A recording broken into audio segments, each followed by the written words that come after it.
95.9, Sevilla.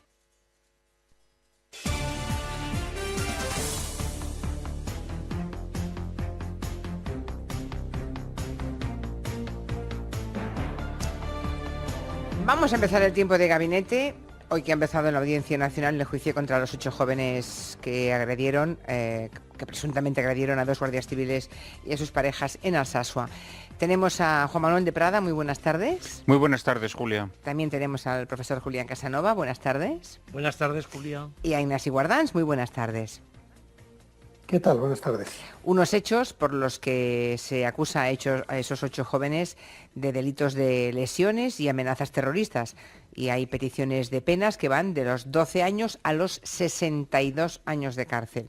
3 de esos jóvenes llevan más de 500 días en prisión provisional, lo que a decir de bastantes expertos es desproporcionado. Asun Salvador, buenas tardes, cuéntanos. Buenas tardes, Julia. Los hechos por los que ahora se les juzga se produjeron el 15 de octubre de 2016 en un bar de Alsasua. Según el relato del fiscal, ambos guardias civiles, sargento y teniente, se encontraban allí con sus novias cuando fueron increpados por varios jóvenes que se les acercaron y que les gritaron textualmente, según el relato de la fiscalía: iros de aquí que os vamos a matar por ser guardias civiles.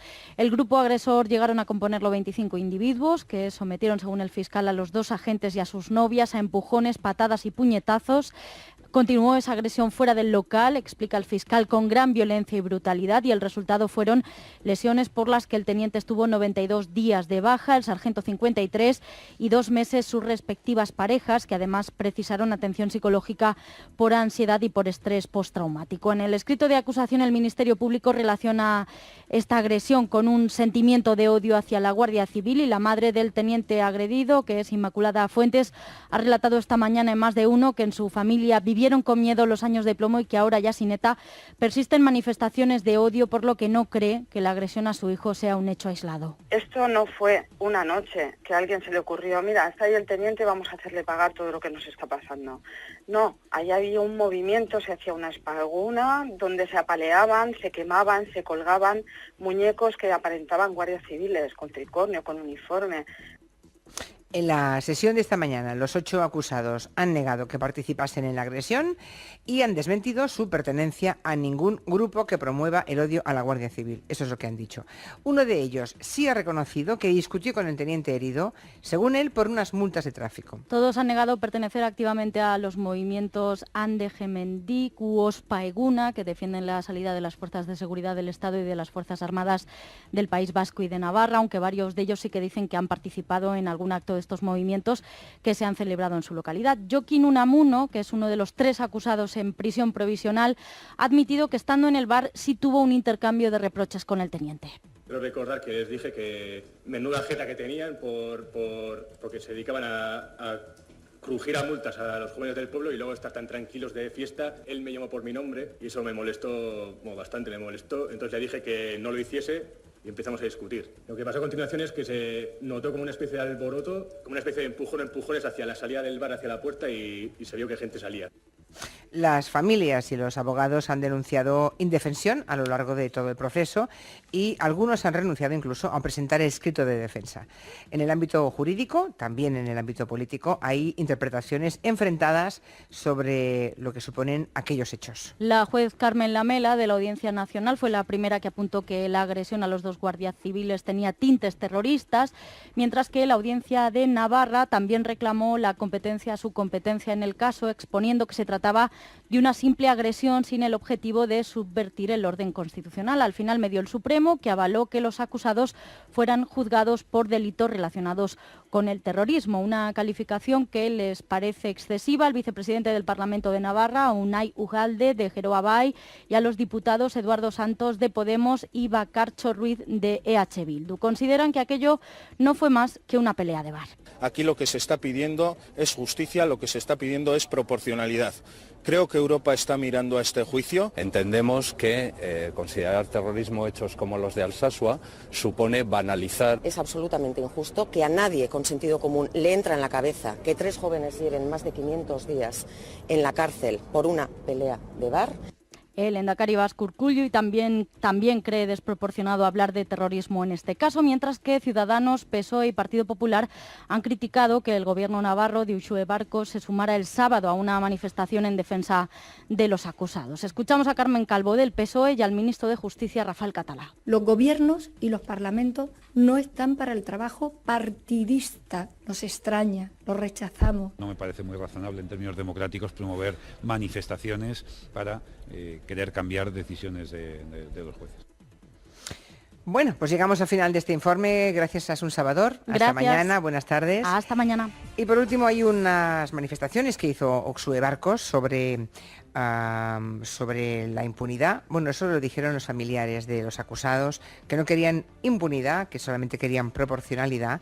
Y Uxue Barkos se refirió al Código Penal según el Código Postal. O sea que no se aplica lo mismo si la agresión a una autoridad en España se produce fuera de Navarra o Euskadi que si se produce allí. Escúchenla. Me preocupa profundamente la aplicación del Código Penal en contacto con el Código Postal. Casos que yo entiendo que son de una agresión y falta a la autoridad, en este caso a agentes de la autoridad, son resueltos como tales en juicios de faltas en el conjunto del Estado. Y aquí se lleva a un caso de terrorismo. Bueno, pues con esa última afirmación doy la palabra a quien se la pida primero. No sé si Julián Casanova, Ignasi Guardans o Juan Manuel de Prada. ¿Qué os parece lo que dice Uxue Barkos? ¿Qué os ha parecido lo que ha dicho la madre del teniente, que tuvo el tobillo roto y tantos días de baja? ¿Os parece desproporcionado hablar de terrorismo? ¿Creéis que se aplica el Código Postal en este caso porque es Navarra, que en otro lugar no ocurriría, que ocurriría lo mismo? ¿Quién quiere empezar? Sí. Bueno, empiezo yo mismo. Tiene razón. Perdón. Pues venga, adelante, Ignasi Guardans. Adelante. No, pues no, yo creo que tiene razón, pero no comparto su crítica. O sea, creo que efectivamente es negar la evidencia que un ataque o un insulto, una agresión verbal o colectiva a unos guardias civiles en Navarra, en un pueblo de la Navarra profunda, pues puede tener unas connotaciones radicalmente distintas a efectos penales que las que puede tener la misma agresión desde el punto de vista externo hecha por unos ingleses borrachos en un pub en Mallorca. Pues sí, es un hecho real. O sea, si 5 ingleses borrachos, incluso te pongo los ingleses para separar, en Campeñafort, en Mallorca, pues se enfrentan con la policía local o la policía nacional y les sueltan contra cosas, pues hay pocas sospechas de que estén intentando pervertir el orden constitucional. Y en cambio, si eso ocurre en un pueblo de Navarra, pues hay indicios, o puede haber indicios, que pueden suponer un tratamiento penal distinto. Por tanto, sí es cierto que los mismos hechos en Navarra pues pueden tener una connotación penal distinta. A partir de ahí, que eso sea terrorismo o no, pues lo dirán los jueces. Yo creo que por el momento lo único que ha habido es terrorismo a efectos de competencia penal, o sea, de conseguir que eso, decidir que eso lo decida la Audiencia Nacional. Sería absurdo que eso llevara a las condenas más altas del terrorismo, o sea, las de décadas, eso no tendría ningún sentido, pero sí creo que corresponde a los jueces examinar si esto es una pelea de bar, como pretenden las declaraciones que hemos escuchado de los procesados, hoy estaba ahí, como ponían demasiadas multas, pues fuera, o estamos ante lo que dicen las familias de las víctimas, que es una operación conjunta, constante, de la que esto no es más que ejemplos concretos, para hacerles sentir incómodos en Navarra a los cuerpos y fuerzas de seguridad del Estado. Y si es lo segundo, eso se llama terrorismo. Nos guste o no nos guste, se llama así. Muy bien. Juan Manuel de Prada. Bueno, en el último programa en el que participé precisamente hablábamos del terrorismo, ¿no? Y de... Sí, de los CDR, a partir de ahí, sí, yo soy consciente de que quizá vamos a repetir un poco y en aquel algunos momento, argumentos. Pues, hablábamos un poco de que, hombre, ciertamente la primera condición de la seguridad jurídica es que la tipificación del delito esté muy clara, esté muy ceñida, ¿no? Es decir, el delito tiene que estar perfectamente caracterizado. Y creo que hoy por hoy nuestro Código Penal se acoge a una vaguedad a la hora de determinar lo que es un delito de terrorismo excesiva.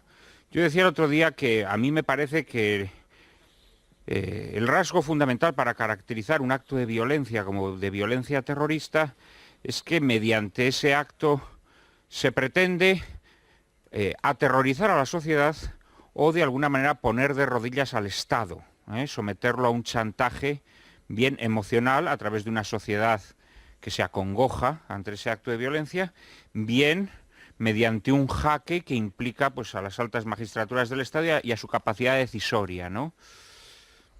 Conforme a esta caracterización, yo creo que sería abusivo calificar lo que ha sucedido en este pueblo navarro como terrorismo.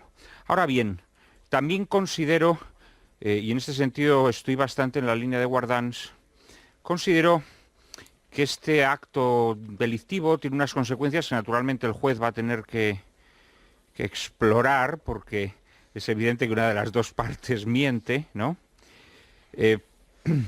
Bueno, es que hay gente incluso de los acusados que dicen que no estaban allí, que estaban en su casa. O sea, claro, es evidente que aquí hay muchos aspectos de sombra que el juez tendrá que determinar mediante la prueba, la testifical, la pericial, etcétera, etcétera. Pero sí es verdad que esta agresión, o esta presunta agresión, tal y como la expone la parte que ha sufrido esa agresión, pues incluye una serie de rasgos, bueno, que ponen a prueba las limitaciones o las fragilidades de nuestro sistema punitivo. Por ejemplo, es evidente que no es lo mismo pegar a una persona, como bien ha dicho Guardans, pues porque estás borracho, ¿no?, y tienes ganas de gresca, que pegar a una persona porque es guardia civil, o porque es homosexual, o porque es católico, o porque es gordo. Y sin embargo, curiosamente, nuestro Código Penal, que incluye un delito de odio, sin embargo, entre las modalidades de ese delito de odio no acoge la posibilidad de una agresión que esté marcada por ese delito de odio, ¿no? Y aquí podríamos hallarnos ante este caso. Estaría muy bien. ¿Perdón? Que estaría muy bien que estuviera. Yo te doy claro, pero no lo está. No lo está. Es decir, ahí hay puntual en la lista del delito de odio meter el odio a los cuerpos y fuerzas de seguridad del Estado. Eso, las agresiones a determinados colectivos, ¿no?, y que se hagan precisamente por ese hecho, ¿no? También aquí hay otro caso dentro de este asunto que estamos analizando. Hay otro aspecto muy interesante que a mí me llama la atención que no se mencione. Y es que no solamente golpearon o agredieron a los guardias civiles, sino que agredieron a sus novias o esposas o mujeres que los acompañaban, ¿no? Porque debían ser un grupo en donde había mujeres también. Esas mujeres también fueron agredidas. Me llama la atención que aquí no se aplique la legislación de violencia de género. Es llamativo. Es decir, creo que no es lo mismo pegarle, en el caso de un hombre, a otro hombre que pegarle a una mujer. Y esto, en cambio, no se está considerando, ¿no? Es decir, que pienso que entre considerarlo como una simple agresión, una banal agresión como la de unos borrachos en Cuenca o en un pueblo de Mallorca, y considerarlo un acto de terrorismo, creo que podría haber una gama de posibilidades que probablemente nuestro Código Penal no contempla, pero que ciertamente sí cualificarían o agravarían el delito de agresión, porque creo que aquí sí que puede haber unas circunstancias que objetivamente lo agraven. O sea, entre la pelea de bar y terrorismo debe haber un camino intermedio, digamos, ¿no? Sí. Un punto intermedio más próximo a la pelea de bar o más próximo a terrorismo, pero que debe haber, digamos... Claro, es ciertamente demencial pensar que por una pelea, más allá de que se inflijan una serie de heridas o de lesiones, pues claro que a una persona se le pidan 50 años de cárcel, ¿no? Muy bien. Luego valoraremos otras cuestiones como qué hubiese ocurrido sin la reforma del Código Penal, la que se hizo pensando en el yihadismo después de Charlie Hebdo, porque no olvidemos que con el Código Penal que teníamos durante los años de plomo del terrorismo salvaje en España de ETA y de sus grupos satélites, en aquel momento probablemente no le hubieran podido aplicar a esos jóvenes el terrorismo, aunque parezca una gran contradicción, una enorme paradoja, porque solamente se podía acusar de terrorismo a alguien que formara parte de una banda organizada terrorista. Y estos jóvenes no pertenecen a ningún grupo. Esto se hace pensando en los lobos solitarios del yihadismo, para tener herramientas para combatirlos. Lo digo porque es curioso que en la época de plomo estos jóvenes no hubieran podido ser acusados de terroristas, de terrorismo. Y ahora sí. Ahí también hay algo que no sé a vosotros, pero a mí me sorprende. Profesor Casanova, adelante. Yo creo que por el sitio donde ocurrió, Alsasua, por el caldo de cultivo y el legado que deja la mentalidad de socialización de adolescentes jóvenes desde hace tiempo, por la gravedad de los sucesos, yo creo que nadie duda de que allí no hay solo una pelea de bar, sino que además las víctimas son miembros de las fuerzas de seguridad. Dicho esto, aquí lo que creo que se discute es si esos delitos tienen que ser calificados de terrorismo. Ya sé que Iñasi ha dicho, bueno, esto es lo de los jueces, pero es que no solo estamos hablando de los jueces, creo que también hay que tener en cuenta varias cosas. Primero, que ETA dejó de matar, que las organizaciones que sostenían la infraestructura de ETA desaparecieron, por mucho que algunos apelen a ellas, y que desde ese punto de vista la decisión de que no sean jueces de Pamplona, que por cierto, por estos delitos, si habláis con gente especializada en el tema, les podrían condenar a bastantes años, que en vez de jueces de Pamplona el caso pase a la Audiencia Nacional y sea de terrorismo, esto es lo que realmente es discutible. Al margen de que dejemos a los jueces actuar, creo que también la sociedad tiene que tener rasgos clarísimos de aceptar cómo están viniendo las cosas. Esta pelea en el año 1988, 90, en momentos incluso un poquito antes, en momentos en que eran decenas de personas asesinadas por ETA, creo que tiene un sentido totalmente diferente a un momento que la sociedad derrota a ETA, que una parte de la sociedad derrota a ETA, que hay armas diferentes que aplicar solo la ley terrorista para juzgar estos casos, y creo que este es el tema. Si queremos una sociedad donde haya una condena rigurosa de todo esto, haya una condena que esté a la altura del hecho que se juzga, o queremos una sociedad donde la ley del terrorismo y el terrorismo acoja bajo un paraguas amplísimo, lo estamos viendo aquí, lo estamos viendo en sociedades democráticas o sociedades no democráticas, bajo un paraguas amplísimo acoja un montón de cosas que al final pues son muy discutibles. Es decir, ya sé que estamos en una sociedad democrática y nadie discute el imperio de la ley, pero el imperio de la ley no es lo único que hay en una sociedad democrática. Entonces ahí me parece que el hecho es muy grave, que el hecho creo que está conectado clarísimamente con un caldo de cultivo en determinados círculos de jóvenes de la sociedad vasca, pero me parece que es desproporcionado desde que ETA desapareció, y además con los frutos tan positivos que ha dado todo eso, es desproporcionado a esta gente. Primero tenerlos en la cárcel, así, de esa forma, y después juzgarlos por terrorismo, lo cual no quiere decir que un juez de Pamplona no pudiera caer una pena absolutamente rigurosa, a veces más que un asesinato, a gente como esa. Pero creo que aquí lo que estamos discutiendo es si después de la desaparición de ETA, si después de todo aquello es totalmente fiable que hoy dependamos solo de los jueces que quieren aplicar leyes terroristas en estos momentos. Yo creo que en el fondo el Código Penal español... Yo creo que eso es justamente... No, adelante, Ignacio, adelante. Os recuerdo los segundos de vaivén que tenemos con el sonido, por favor. Vale, adelante, Ignacio. Sí. Esto es justamente lo que toca a los jueces. O sea, no hay código penal posible, ni aquí ni en Katmandú, que pueda recoger todo lo que le puede pasar a una sociedad. Y si el código penal estuviera redactado así, lo que tendríamos serían crímenes que quedarían impunes uno detrás de otro. Entonces, por definición, el código penal tiene que cubrir situaciones razonablemente amplias, y los jueces las tienen que aplicar en los casos concretos. Y por tanto, todos los razonamientos que acabo de escuchar me parecen todos perfectamente válidos, pero son los que yo le pido a los jueces de primera instancia, que será la audiencia, y a la segunda instancia, que será la Sala de lo Penal del Supremo, si esto tiene que ir, como irá en casación cuando llegue el momento. Pues el impacto, la situación de España de hoy, que no es la misma de antes, etcétera, etcétera, etcétera. Pero todo eso es justamente lo que tiene que hacer el juez. Es verdad que quizá el Código Penal, como decía Juan Manuel hace un momento, pues nos faltan armas jurídicas, y falta pues ese espacio intermedio entre el terrorismo y la pelea de bar. Y falta pues el odio a la autoridad, y falta como agravante quizá, o como agravante de un determinado tipo de delito. Bueno, pues introducir todo ese tipo de elementos podría hacer que le diera a los jueces la posibilidad de no dejar impune, como si fuera una pelea de bar, esto, sin tener que llegar al terrorismo. Pero como no lo tienen, pues usan los instrumentos jurídicos que tienen. ¿Pero por qué lo van a dejar impunes? Yo Que este debate de otro. Iñasi, perdona, ¿por qué lo van a dejar impune? Porque si no es terrorismo es pelea de bar. Porque justo. No. Porque si no es terrorismo no, es una pelea, bar, perdona, una pelea de bar, no, una agresión, perdona, la pelea de bar es lo que puede decir. Lesiones, puede ser un delito de lesiones. No, una pelea de bar.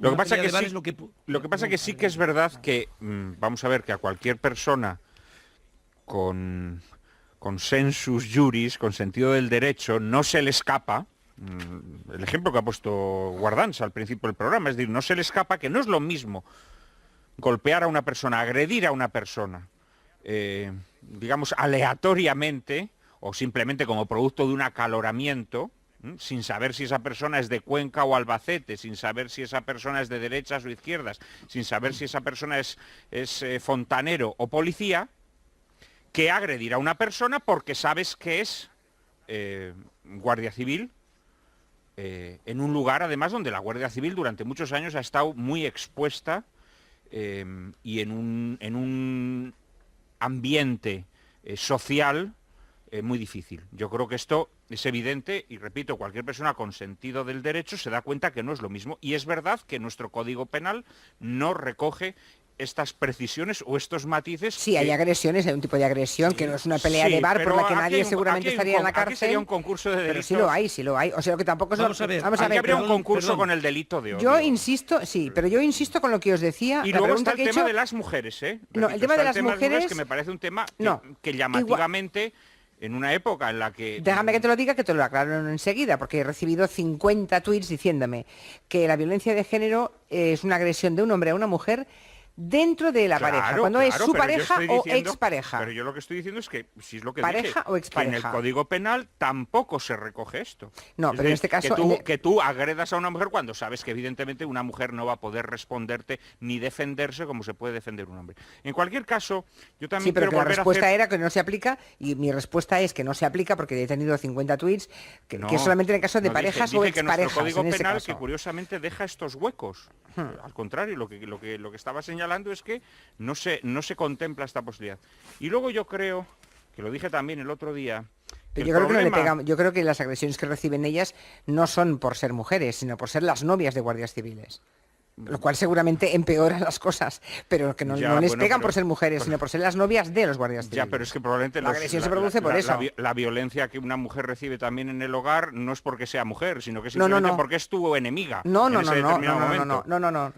perdona, pero sí, por supuesto que es tu mujer y el machista tiene un comportamiento de libro. Bueno, sí, dejémoslo de lado porque vamos a meternos en un vericueto. Pero no, la persona que pega o mata a su mujer no la pega o mata por ser mujer. ¿Cómo que no? No. La pega porque es su enemiga en una disputa familiar, en la custodia del hijo. Tomar la parte por el todo o el todo por la parte es una trampa. Pero vamos a dejar el asunto porque no es el tema de hoy. No es el tema. No, lo que quería señalar, aparte de esta cuestión, es que, vamos a ver, cuando el derecho no es fino a la hora de tipificar el delito, lo que genera también son conductas sociales penosas e indeseables. Vamos a ver, que estos señores no merezcan 50 años de cárcel, no significa que estos señores tengan que ser héroes sociales que justifiquen la convocatoria de manifestaciones en su favor, ¿no? Esto lo dije el otro día también referido pues, a esas personas que escriben tweets o componen canciones en donde se desea la muerte al prójimo, etcétera, etcétera, ¿no? Es decir, me parece un poco lamentable que la reacción frente a una digamos, sobrepunición o una punición excesiva del derecho sea convertir a estas personas en héroes, ¿no? Y convocar manifestaciones como si fuesen adalides de no se sabe qué causa y personas oprimidas, etcétera, etcétera, ¿no? Esto es lo que me parece peligroso, es decir, la reacción que genera... Por cierto, cuando decías, le paso la palabra a Juan Manuel, sí, ahora mismo a profesor Casanova, cuando decías que la justicia, que falta un poco de hilar más fino, has dicho eso más o menos, ¿verdad, Juan Manuel? Bueno, lo que quería decirte, vuelvo a mi pregunta anterior. Esta ley, esta reforma del Código Penal, aparece después del atentado de Charlie Hebdo en el pacto antiterrorista yihadista que firman PSOE y PP. Es decir, que antes de que existiera esta reforma del Código Penal, aún hilaba menos fino, aún era más brocha gorda. O sea, hace unos años, justo antes de aprobar esa ley, a estos jóvenes no se les hubiera podido condenar, o sea, acusar de terrorismo. Entonces, lo que te digo es que están hilando, precisamente están hilando más fino. No, al contrario, yo creo que no. Antes no hubieran sido acusados de terrorismo. No, porque hilar fino sería sobre las agresiones, sobre las lesiones. Pero de eso ya hila fino el Código Penal. No, sobre eso establecer agravantes que quizá no existan. Vale, pero mientras que lo que se hace por favor, ¿desde cuándo las agresiones no las castiga el Código Penal? De toda la vida, y están perfectamente hiladas muy finas. Pero no, es que es lo que he explicado antes, que no es lo mismo agredir a una persona. Sí es verdad que las agresiones, cuando puedan. Que puede haber un agravante, de acuerdo, pero es que seguro que también están contemplados los agravantes. He explicado posibles. Que se ha creado un delito de odio, pero que curiosamente ese delito de odio no se puede aplicar a un caso como este. Que existe la cuestión de la violencia de género, pero que curiosamente no se puede aplicar a un caso como este. Esto es lo que he dicho, es decir, que se han creado nuevos tipos delictivos, pero que en cambio no se ha contemplado la posibilidad de que delitos o tipos que ya existían, hay posibilidades como esta que estamos aquí analizando. Le toca a Julián Casanova ahora, sí, un momento, Ignacio, le toca a Julián Casanova, luego te doy la palabra, es que si no, no hay forma de que hable. Es que por ordenar un poco lo que creo que estamos de acuerdo y lo que cada uno quiera ordenar. La primera, creo que estamos de acuerdo en que los hechos ocurren en Alsasua, no en Mallorca, que en Alsasua hay una mentalidad de cohesión social, un caldo de cultivo que ha venido de otros tiempos, que todo eso, ese es el argumento que yo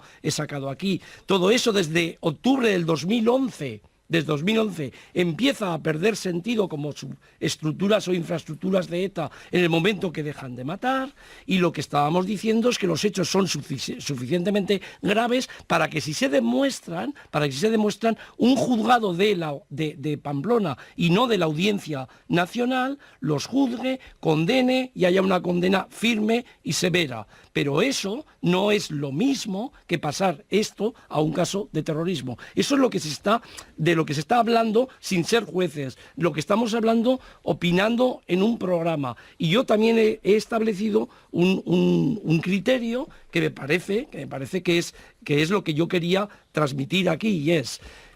vuelvo a ese asunto, la democracia no está basada solo en el castigo. En una sociedad como la de Euskadi, cuando ha habido tantos problemas, tantos asesinatos, tanta complicidad de gente con los asesinatos, en el momento que todo eso se intenta o se está intentando superarlo, calificar una agresión que es evidentemente una agresión que puede llevar hasta 20 años de cárcel, según la gente que está opinando sobre el tema, si es juzgada por un tribunal normal de Pamplona, valorarla y subirla a atentado terrorista, pues es buscar consecuencias que posiblemente son más graves que las que se quiere evitar. Pero ese es un tema social y no es un tema solo judicial. Claro. Por cierto, aquí pregunta un oyente. No sé si lo responderemos ahora, lo dejamos para luego. Dejo la pregunta en el aire.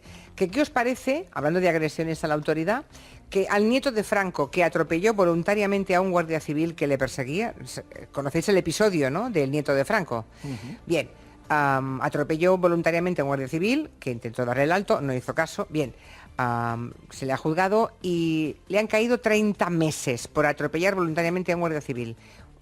Pregunta a este oyente qué os parece, si os parece proporcional que alguien atropelle a la Guardia Civil y que le caigan solo 30 meses, aunque eso sí, es el nieto de Franco. A la vuelta os pregunto. Ahora mensaje de la Mutua para los buenos conductores. Sí, que nunca tienen una multa y en cambio el seguro del coche les va subiendo. No es lógico, por eso es el momento de cambiarse a la Mutua, porque si vas con tu seguro de coche te bajan el precio, sea cual sea. Y lo mismo el seguro de moto, hogar y vida. Llama al 902-555-485, 902-555-485. Puedes consultar condiciones en Mutua.com. 95.9.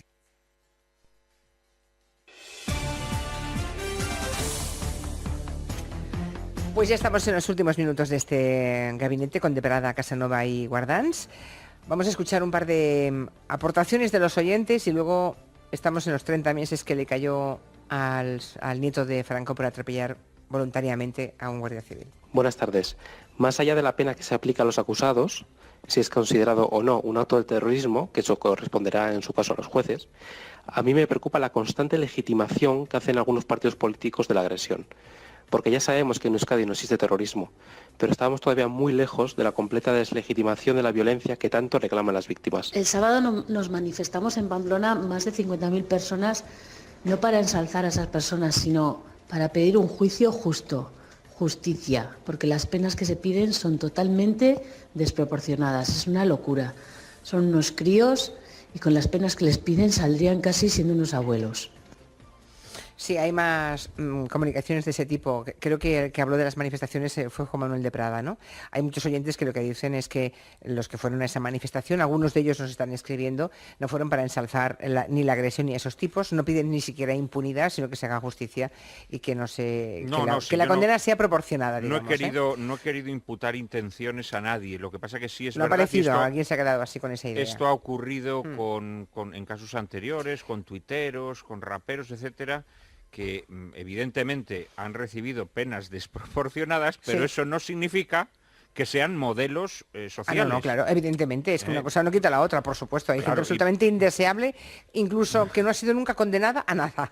Mira lo que te digo. Esto es interesante decirlo, porque es que últimamente está ocurriendo precisamente, es que es una reacción frente a una desproporción en el delito. Por ejemplo, el tema de los 30 meses, insisten, es que hay mucha gente que insiste en el tema de, no sé si es un tema recurrente que a lo mejor se ha abordado estos días y no me he dado cuenta, pero hay muchos comunicados que hablan de eso, del nieto de Franco que atropella a un guardia civil y que le condenan a 30 meses. Vamos a ver, el tema de los 30 meses yo creo que no tiene ningún sentido citarlo aquí, con todo el respeto a los oyentes que lo estén trayendo. O sea, el hecho de que sea el nieto de Franco, pues como si es perico de los palotes. O sea, ahí la jueza, en una sentencia que se puede recurrir, pues examinó lo que examinó y consideró que había un atentado a la autoridad y que eran las circunstancias concretas. Que el nieto de Franco no estaba intentando pervertir el orden constitucional ni crear pánico en la sociedad de donde ocurrió el accidente parece bastante obvio. Por tanto, comparar esto con lo que aquí ha pasado, pues creo que no tiene ningún sentido. A partir de ahí, si la sentencia de 30 meses era correcta o tenía que haber sido más años, pues eso se puede recurrir y lo tendrá que ver el Supremo si el fiscal recurre o los propios guardias civiles a título particular. Por tanto, yo no creo sinceramente que esto pinte mucho aquí la comparación. Simplemente la comparación se basa en que se le dio un golpe a un guardia, o se atacó a un guardia civil por ser nieto de Franco o por ser de Alsasua, pero que hay 1000 otras circunstancias que son distintas y para eso están los jueces, para aplicar la ley en cada caso concreto. Julia, yo quería aprovechar de que tengo la palabra dos cosas. Una que has comentado tú antes y que se lleva escuchando mucho estas últimas semanas, que es la reforma PP-PSOE que introdujo pues unos cambios en la legislación antiterrorista. Yo quiero recordar, y lo he estado explicando en Twitter estos días, que esa reforma que el PP y PSOE adelantaron es una reforma europea, en la que lo único que hicieron el PP y PSOE fue anticipar un debate que ya estaba sobre la mesa en Europa y que cristalizaría en una reforma legal de obligado cumplimiento para España un poco después. Y tan es así que cuando llegó la directiva europea, pues España ya no tuvo que cambiar nada porque ya lo tenía. Si no lo tuviera, hubiera tenido que meterlo. Por tanto, no es PP y PSOE, es la Unión Europea la que efectivamente decidió que para ser terrorista no había que estar en un grupo. Y eso pues lo podemos discutir, pero efectivamente es así y nace de donde nace. Sí, claro, habría que plantearse... El terrorismo una cosa. No exige estar en grupo, no exige estar en grupo. Pero claro, si ya no se exige... Sí, adelante, perdón. No, cabe, no hay tiempo para todos, así que no hay tiempo de matizar. Julián Casanova, adelante. Pues venga. ¿Julián? Que sí. No digo que si no hay alcance terrorista por fines y no pertenece a un grupo, por mucho que sea violentísimo el acto, no puede ser calificado de terrorismo. Y eso es lo que dice el artículo 373 del Código Penal, por el que a los colectivos, cuando había terrorismo, se les aplicaba ese artículo. Pero no es el caso de ahora. Es que respecto a lo del nieto de Franco, que creo que es la circunstancia menos importante, yo creo que son casos distintos. Este es un señor al que la Guardia Civil quiere parar en carretera y entonces él se da la fuga y al darse a la fuga embiste no sé si creo que al coche más bien, ¿no? Al coche donde iban los guardias No, está civiles. más fuera del coche, me parece. Pero es igual, está claro que no es comparativo. En cualquier caso no es lo mismo que unas personas que deciden agredir a otras por ser guardias civiles, que esto es lo que habrá que determinar